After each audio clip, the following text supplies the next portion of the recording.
Hi guys! So for today's vlog, pupunta ako ngayon sa Minato Mirai, Yokohama dahil meron kaming going away party lunch.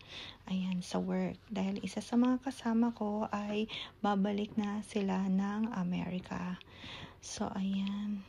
So, kape-kape muna ako dahil may magsusundo sa akin and then sabay-sabay kaming magte-train sa Minato Mirai or sa Yokohama. So, ayan, chinek ko rin yung weather dahil nga mukhang uulan. So, hopefully hindi guys. So, good luck!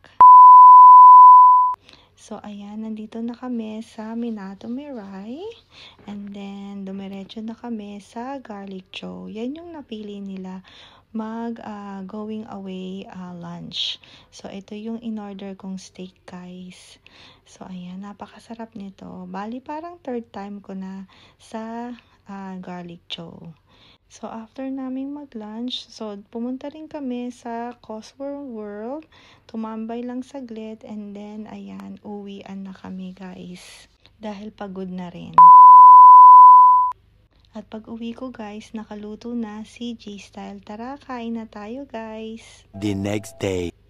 So ayan, Sunday na naman at ang bilis talaga ng araw. So naisipan kong magluto na naman ng champorado namin ni Jiro dahil paborito naming dalawa to. So ayan. So usually ito mauubos naming dalawa to. So ayan, kumukulo-kulo na yung ating champorado. So nilagyan ko na rin to ng baterol. So hindi ko na rin na video nung nilalagyan ko ng baterol. Pero ayan, kailangan lang talagang haluin yung champorado dahil baka dumikit dun sa pot. So ayan, luto na siya. So inaantay ko lang lumamig yung champorado at kakain na tayo. Tinawag ko na rin si Jiro para mag-start na rin siyang kumain dahil sabi niya gutom na rin daw siya. At tinawag ko na rin si G-Style at inalok ko kung gusto niyang kumain ng champorado. So sabi niya mamaya na lang daw siya kakain dahil inaantok pa siya. So ako na lang at si Jiro ang kakain. So ayan, tingnan niyo naman, nakikita niyo ba umuusok-usok pa ang ating champorado. Pero syempre masarap dahil akong nagluto. Madali lang naman din lutuin tong champorado. Basta meron kang malagkit na rice, may baterol, ayan. And then syempre lalagyan mo rin ng water at saka ng brown rice. Then halu-haluin hanggang sa maluto ng ating champorado. So, ayan. Nandito na kami sa car. Kasama natin si Ate Sky, si G-Style, at nasa likod ko si Kuya Jiro. So, syempre, ayaw na naman yung magpa-video. Pero, okay lang. So, ayan. Tingnan nyo naman. So, naisipan namin pumunta ng Mitsui Outlet at saka ng Granbury Park. So, ito yung way papuntang Granbury Park or Mitsui Outlet. So, magkadikit lang naman siya guys. So, ayan. So, nandito na tayo sa road papunta sa dalawang mall na magkadikit. Ayan. So, tingnan nyo naman. Buti na lang walang traffic. At ayan, nandito na tayo sa tunnel. Pero ito namang tunnel na to ay maiksi lang. Hindi katulad ng ibang mga tunnel na talagang back to back. Mahaba siya guys. Pero ito, papuntang Yoko-Yoko Road, maiksi lang yung tunnel niya. So ayan, nandito na kami sa Mitsui Outlet. Ayan. So, Mitsui Outlet Park pala siya. Ayan. Yan yung complete name niya. So, matagal-tagal ding hindi kami nakapunta dito. Dahil nga during summertime, talagang matatama rin kang maglakad-lakad dahil sobrang init. Kaya nga, nakita nyo naman sa ibang mga vlog namin, puro halos indoor ang pinupuntahan namin. So, ayan na si Kuya Jiro, si G-Style, at si Ate Sky. So, tuwan-tuwa na naman si Ate Sky dahil nga familiar itong lugar sa kanya. So, ayan. At finally, nakalakad-lakad din tayo ulit dito dahil nga lumalamig na dito sa Japan. So, nung summertime, yun, kung hindi kami nasa ocean or nasa beach, indoor lang yung pinupuntahan namin. Dahil nga hindi rin namin makayanan yung init talaga. Dahil itong year na to ay talagang sobrang init dito sa Japan. Kaya tuwang-tuwa din kami dahil nga lumalamig na. At ayan nga, medyo mahangin dahil nga malapit ito sa dagat. So, ayan. So, pupunta tayo kung saan tayo laging pumupwesto. At yun nga, dahil nga kasama namin si Ate Sky. So, puro outdoor lang din yung pwede namin kainan. So, ayan, tingnan nyo yung mga boat dito. At least yung water ay payapa. Ayan. So, banda doon mukhang merong event dahil nga nagtayo na naman sila ng mga tent. So, nung last time, puro mga kung ano-ano lang yung tinitinda nila. At parang may mga pagkain din. Pero hindi namin naabutan that time dahil late na rin kaming nakapunta dito. So, ayan, si G-Style at si Ate Sky. So, tuwan-tuwa ang Ate Sky dahil nga madalas kami din dito. So, ayan, nakapwesto na kami kung saan kami laging umuupo para kumain. Ayan, si Ate Sky, inaantay niya si G-Style at si Kuya Jirong bumalik dahil bumili sila ng food. Ayan, usually binibili lang nila yung mga takoyaki, ayan, tapos mayroong yakisoba, at hindi ko lang sure kung bumili sila ng dessert. So, ayan, tinan nyo naman si Ate Sky. Ang lungkot-lungkot niya. Actually, umiiyak yan eh.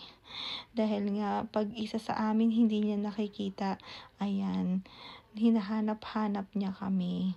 At gusto niya lagi kaming magkakasama. Pero syempre, kung may work, isa sa amin, ayun nga. So, ayan. Dumating na ang mga in-order ni G-Style. Ayan, merong, I think Wagyu to. Ayan, may fries, may soda. Ayan, and then, I think burger yung nandun banda. Ayan yung yakisoba. Hindi ko alam guys kung ano yung isa na parang may cheese ata yun. Ayan, tapos may burger pang in-order si G-Style.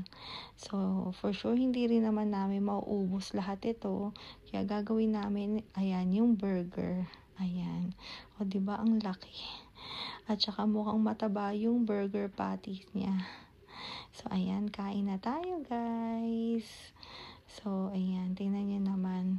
Pag hindi naman namin naubos yung food, itutugo na lang namin or iti-take out na lang namin. Pwede naman para hindi masayang. And then, pag nagutom kami ulit, ayan, so kakainin namin yung mga leftover.